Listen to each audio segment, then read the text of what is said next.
आज एक मसला मैं समझा देता हूं आपको, हमारे मुल्क की बात मैं खुल करके कह रहा हूं। होता है होगा इसमें न्यूज चैनल वाले भी आते होंगे, जिसको जितना मिर्च मसाला लगाना है लगाओ, मुझे उससे कुछ फर्क नहीं पड़ता। सुनो, टीवी डिबेट में आज सबसे ज्यादा मुद्दा किसको बनाया जाता है? आंख बंद करके तुम बोलोगे मुसलमान। सब न्यूज चैनल जितने भी दज्जाली मीडिया निजाम है, जब तक ये हमारा नाम लेते नहीं इनकी रोटी चलती नहीं। क्यों मियां, क्या बात है?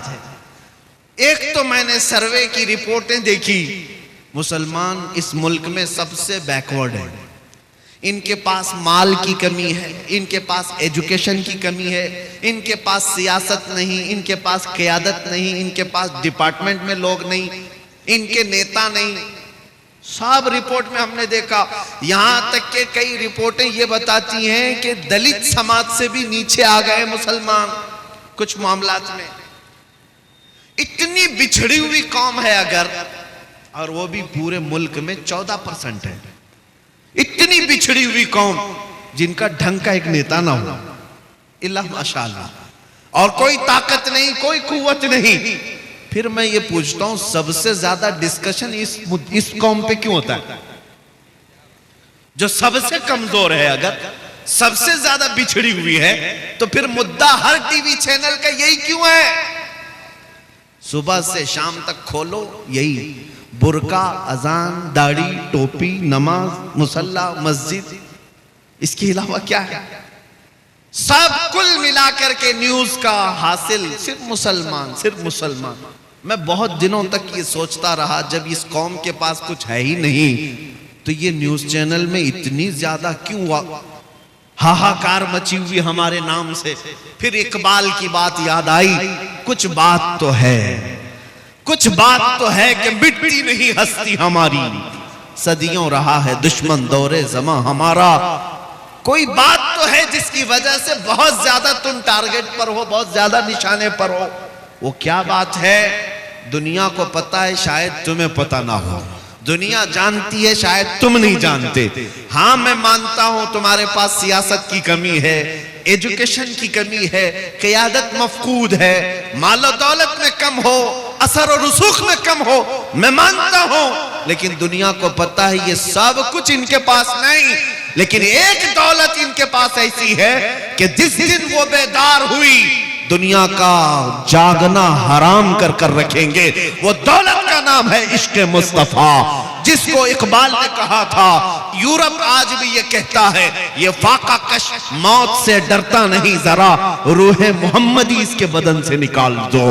दुनिया इसी बात की दुश्मन है कि सब लुट गया है, लेकिन नामे मोहम्मद पर मरने का जज्बा अभी तक लुटा नहीं है। इसीलिए तो हम पुकार करके कहते हैं, रसूल पाक सल्लल्लाहु ताला अलैहि वसल्लम के नाम पर लब पर नाते पाक का नगमा कल भी था और आज भी है। अपना सब कुछ गुंबदे खजरा कल भी था और आज भी है। बतला दो गुस्ताखे नबी को, गैरत सुन्नी जिंदा है, उन पे मर मिटने का जज्बा कल भी था और यही वो जज्बा है, यही वो दौलत है, यही वो कीमत है जो तुम्हें आज तक स्टैंड करके रखी हुई है। अब इसी दौलत को थोड़ा सा और बढ़ाने की जरूरत है। जो चिंगारी तुम्हारे सीनों में जल रही है, ये शोला बनाने की देर है। जिस दिन ये मोहब्बत मुस्तफा का चिराग शोला बनेगा, फिर तुम्हें किसी और ताकत की जरूरत नहीं। तुम्हारा चलना फिरना भी लोगों के लिए दुश्वार बन जाएगा, तुम्हारा रौब अल्लाह ताला दूसरों के ऊपर डाल देगा।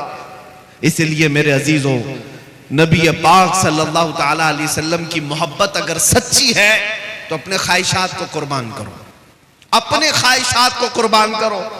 तुम्हारी ख्वाहिश गुनाहों के अड्डों पर ले जाना चाहती है, लेकिन मेरे मुस्तफा तुम्हें मदीने की तरफ बुला रहे हैं। और आला हजरत ने क्या फरमाया? वो तो निहायत सस्ता सौदा बेच रहे हैं जन्नत का, वो तो निहायत सस्ता सौदा बेच रहे हैं जन्नत का। हम मुफलिस क्या मोल चुकाएं, अपना हाथ ही खाली है। और आला हजरत ने ये सबको समझाया था, सुना जंगल रात अंधेरी छाई बदली काली है, सोने वालों जागते रहियो चोरों की रखवाली है। कौन से चोर हैं यहां पर? कौन से चोर हैं? वो आला हजरत फरमाते हैं आंख से काजल साफ चुरा ले। यहां वो चोर बला के हैं, तेरी गठरी ताकी है और तूने नींद निकाली है। आंख से काजल चुराते हुए किसी को देखा है आपने? आला हजरत ने इसमें मिसाल देखे कैसे। आंख से काजल चुराने वाले चोर यहां पर हैं। आंख से काजल का मतलब क्या है? एक मोमिन का काजल और सुरमा इश्क मुस्तफा है, मोहब्बत मुस्तफा है, जो सबकी आंखों में लगा हुआ है। और ये इश्क मुस्तफा का सुरमा चुराने वाले चोर मौजूद हैं। और जब ये तुम्हारे आसपास फटक रहे हैं तो गहरी नींद में सोना मुनासिब नहीं है। तुम जागते रहो, जागते रहो। दुनिया की मोहब्बत में फरेफ्ता होने वालों सुनो, आला हजरत फरमाते हैं शहद दिखाए जहर पिलाए, कातिल डाइन शोहर कुश, इस मुर्दार पे क्या ललचाए दुनिया देखी भाली है। ये दुनिया का हाल ये है कि दिखाने की चीजें शहद जैसी, और जब खाओगे तो वो जहर है। ये गुनाहों को सजा सजा कर लाती है तुम्हारे पास, और तुम उसको समझते हो फैशन है, ये मॉडर्निज्म है। और जब तुम उसको हुलूल कर जाते हो, ये जहर है जो तुम्हें दोजख की तरफ ले जा रहा है। आज गुनाहों के नाम बदले जा चुके हैं। बहुत सारे नौजवान शराब पीते नहीं, शराब नहीं पीते, विस्की पीते नहीं पीते, लेकिन बियर पीते। क्या है मियां? बियर क्या चीज? देखा, वो फ्रूट से बनता है। शराब क्या? शराब पकाने से बनता है, वो भी बहुत सारे फ्रूट से ही बनता है। लोगों को जहन बदलने के लिए नाम बदले गए। जिना का नाम क्लब रख दिया गया, मुजरे करने के लिए, भंगड़ा डालने के लिए बुरे अल्फाज इस्तेमाल किए जाते थे। पहले नचनिया कहते थे, लेकिन अब उसको डांस का नाम दिया जाए, वही फैशन है, वो फैशन है।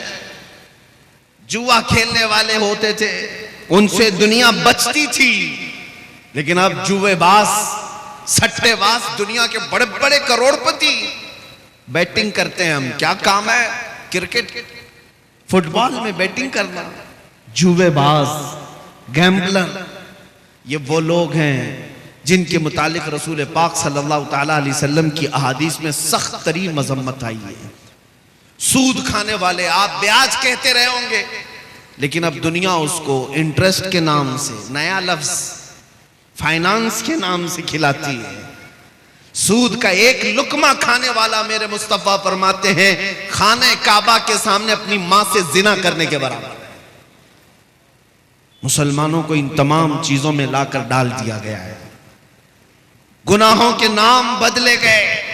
इसीलिए एक ही बात मैं कह रहा हूं, तवज्जो से सुने, जब तक तुम अपनी ख्वाहिशात को हुजूर की मर्जी के मुताबिक नहीं बनाओगे, ये दुनिया कदम कदम पर तुम्हें जहर पिलाती रहेगी, जहर पिलाती रहेगी।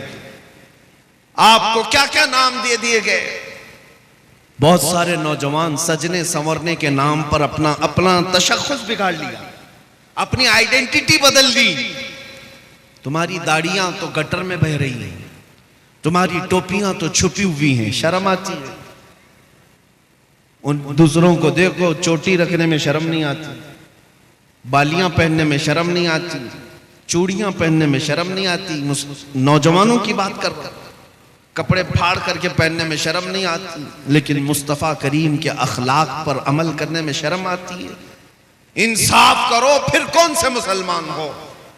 जब तक तुम अपने आप को न बदलोगे, ये हालात नहीं बदलने वाले। कुरान कहता है, इन्नल्लाह ला युगय्यिरु मा बिकौमिन हत्ता युगय्यिरु मा बिअनफुसिहिम। बेशक अल्लाह ताला उस वक्त तक किसी कौम की हालत को नहीं बदलता जब तक वो कौम खुद अपनी हालत नहीं बदलती। आज बदलने का वक्त है। शायर ने सच कहा है, जगह जगह के थक चुके हैं तुम्हें यह हंगामे, नशाते लज्जते ख्वाबे गिरां बदल डालो। गलत रवि से मनाजिल का बहुत बढ़ता है, मुसाफिरों रविश कारवां बदल डालो। मैं आया हूं सिर्फ यहां पर इस बात के लिए कि तुम्हारे घरों में हर पैदा होने वाला बच्चा मेरे मुस्तफा का सिपाही बनकर के निकले। नबी पाक सल्लल्लाहु ताला अलैहि वसल्लम की इज्जत पर पहरा देने वाला बनकर निकले। इतने बड़े अजीम काम के लिए उठने वाला एक बच्चा, जाहिर सी बात है उसे अंदर से और बाहर से पूरा पाक होना होगा, उसकी तरबियत पर पूरी तवज्जो देनी होगी। यहां पर जितने हाजिरीन आए, सबसे मैं कहता हूं, अगर अल्लाह ने एक बेटा दिया है तो मेरे मुस्तफा के नाम पे पालो, उसकी तरबियत करो नामे मोहम्मद लेकर के, और उसे यूं सिखाओ, मैं सो जाऊं या मुस्तफा कहते कहते, खुले आंख मेरी सल्ले अला कहते कहते। जब वो जवान हो जाए फिर देखना दुनिया उसके सामने, जाहिर सी बात है उसे अंदर से और बाहर से पूरा पाक होना होगा, उसकी तरबियत पर पूरी तवज्जो देनी होगी। यहां पर जितने हाजिरीन आए, सबसे मैं कहता हूं, अगर अल्लाह ने एक बेटा दिया है तो मेरे मुस्तफा के नाम पे पालो, उसकी तरबियत करो नामे मोहम्मद लेकर के, और उसे यूं सिखाओ, मैं सो जाऊं या मुस्तफा कहते कहते, खुले आंख मेरी सल्ले अला कहते कहते। जब वो जवान हो जाए फिर देखना दुनिया उसके सामने उंगली उठाने की भी हिम्मत नहीं रख सकती। आज तुमने अपने बच्चों को आवारा कर रखा है, इनको किसी और के गोद के हवाले कर दिया है, इनको तुम ऐरे गैरे के तरबियत में डाल रखे हो। सिर्फ इतनी बात मैं कहने आया हूं, तुम्हारा हर बच्चा मेरे मुस्तफा का सिपाही होना चाहिए, नबी पाक सल्लल्लाहु ताला अलैहि वसल्लम की मोहब्बत में उसकी परवरिश होनी चाहिए। एक माँ का जज्बा देकर मैं अपनी गुफ्तगू को समेटता हूं। तवज्जो, मदीने की खातून है, मदीने की खातून है। जंगे उहद में एक नौजवान शहीद हो गया, जंग में एक नौजवान शहीद हो गया। लोगों ने आकर के उसकी माँ को बताया तुम्हारा बेटा शहीद हो गया, अकलौता बेटा था। अगर हमारी औरतों का कोई एक जवान बेटा दुनिया से चला जाए, पता नहीं वो आसमान सर पर उठा ले, मातम करने लगे, चेहरा नोचने लगे, बाल खोलने लगे। नहीं, मदीने की खातून थी, हिजाब में निकलती है, सीधे उहद के मैदान में आती है, रसूल पाक सल्लल्लाहु अलैहि वसल्लम का दीदार करती है और पूछती है, या रसूल अल्लाह, क्या मुझे इजाजत है मैं अपने बेटे को देख सकूं, मेरे बेटे की लाश देखूं? नबी पाक सल्लल्लाहु अलैहि वसल्लम ने फरमाया, हाँ, तेरा बेटा शहीद हो गया, अल्लाह उसको बुलंद मकाम दे, जा तू देख सकती है। सुनो ए मुसलमानों, वो खातून आई अपने बेटे को ढूंढते हुए, मैदान में पड़ी हुई एक लाश है, जवान बेटे की लाश। जब माँ देखे तो कलेजा फट जाना चाहिए, लेकिन कमाल है वो मदीने की खातून, सलाम हो उनकी अजमतों और कुर्बानियों पर, अपने बेटे की लाश के करीब आई, जिस्म से जुब्बा हटाया, जिस्म से जुब्बा हटाया और पलटा, पीठ पर हाथ फेरती रही, सीने पर हाथ फेरती रही, फिर जुब्बा सीधा किया, मुस्कुराई और सजदे में गिर गई, सजदे में गिर गई, शुक्र अदा करने लगी। सहाबा वहां खड़े थे, उन्होंने पूछा, है खातून आप ये क्या कर रही हैं? सुनो मदीने की खातून क्या कहती हैं। कहती हैं, बात दरअसल ये है, मेरे इस जवान बेटे की मैंने शुरू से परवरिश इसी नाम पे की थी कि कभी इसकी जवानी काम आए तो मेरे मुस्तफा के काम आए, मेरे नबी पाक की इज्जत के लिए काम आए। फिर जब उहद की लड़ाई का ऐलान हुआ, मैंने अपने बेटे को सजा संवार करके अपने घर से रुखसत किया था। जब मेरा बेटा कल घर से मुझसे रुखसती ले रहा था, मैंने उसको नसीहत के तौर पर एक लफ्ज कहा था, बेटा अगर जंग में सख्तियां आ गई, अगर दुश्मनों की तरफ से बहुत ज्यादा वार होने लगे, तुझे मैं कसम देती हूं नबी पाक को छोड़कर भागना मत मैदान से, कभी पीठ पीछा करके भागना मत, और अगर तू मैदान से भागते हुए मारा गया, भागते हुए मारा गया, मां कहती है मैं अपना दूध माफ नहीं करूंगी, मैं अपना दूध माफ नहीं करूंगी। बच्चों की तरबियत इस नाम पर मदीने की खवातीन करती थी, मैं अपना दूध नहीं माफ करूंगी। ये खातून कहती है, मुझे फिर जब पता चला मेरा बेटा शहीद हो गया, मैं दौड़ती हुई आई देखने के लिए, और मैंने इसका जुब्बा उठाकर जो पीठ पर देखा, यही देखा कि कहीं ये भागते हुए पीठ पीछे से तो नहीं मारा गया, काफिर होने से पीछे से वार करके तो नहीं मारा, ये भागता हुआ तो नहीं मारा गया। मैंने देखा मेरे बेटे की पीठ पर एक भी तीर का निशान नहीं है, जितने निशान है सब इसने सीने पर लिया है। इसी बात पर मैं अल्लाह का शुक्र अदा करते हुए सजदा रेज हुई। वो कैसी खवातीन थी, अपना लाल और अपना जिगर दे भी दिया, लेकिन ये देखा कि मेरे मुस्तफा की खिदमत में पूरा उतरा भी है या नहीं उतरा। मेरे अजीजों, बच्चों की तरबियत मदीने वाले यूं किया करते थे। इसलिए मदीना छोटा जरूर था, लेकिन कैसर और किसरा की फौजें भी मदीने के नाम से थरथराती थी, खौफ से डरती थी। क्यों? मदीने तैयबा में पलने वाले छोटे बच्चे भी बड़े बड़े बादशाहों को आंख दिखाने के काबिल थे। उनकी परवरिशें थी इस तरह।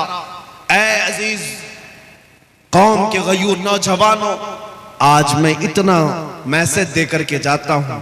आज के जो हालात बिगड़ते जा रहे हैं उसकी वजह यही है। जाहिर सी बात है, जब तुम सोने लग जाओगे तो कुत्ते राज करना शुरू कर देंगे।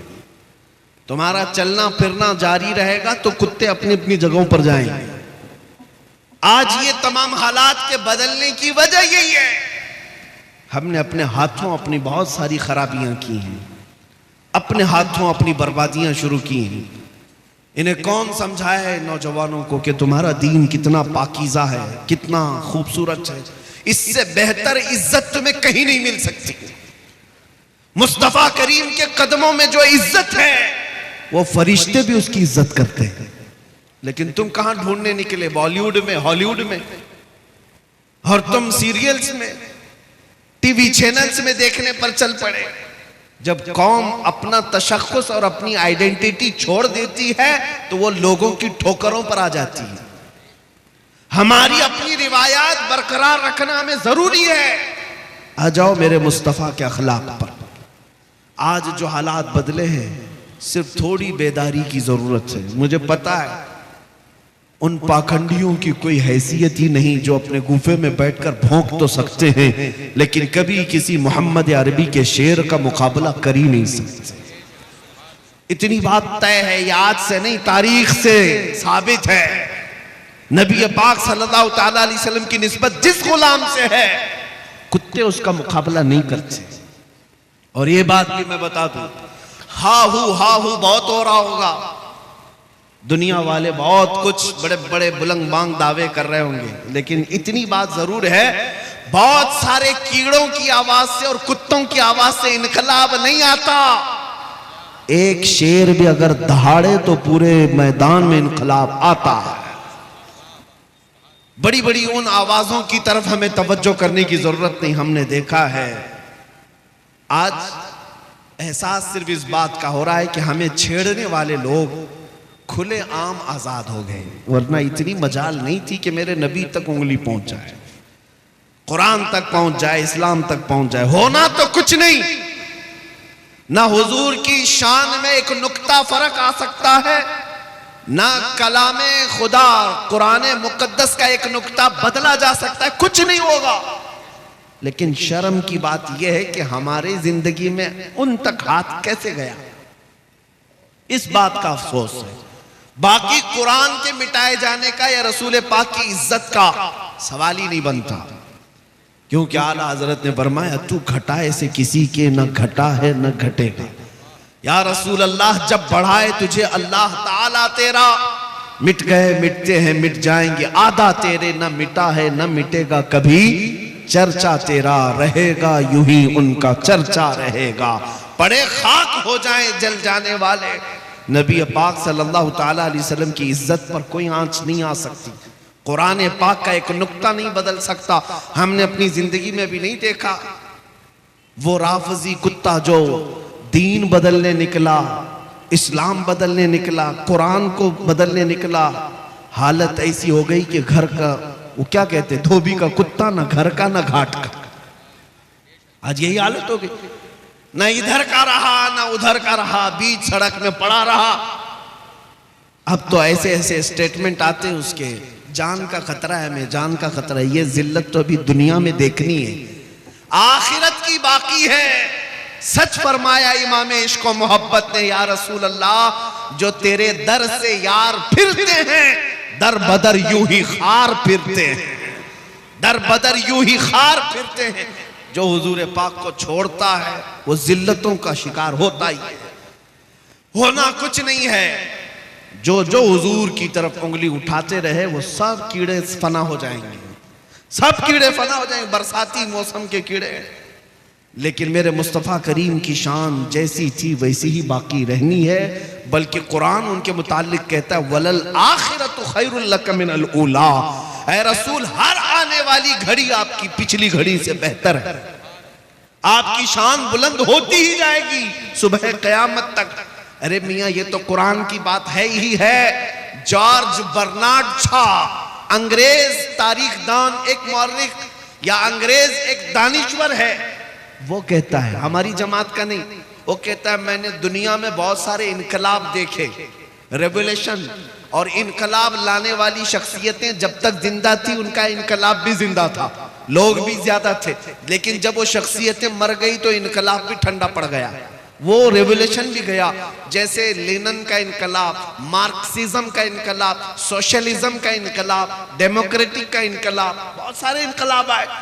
जॉर्ज बर्नार्ड शॉ कहता है लेकिन एक इनकलाब मदीने से आया था, मुहम्मदुर रसूलुल्लाह का।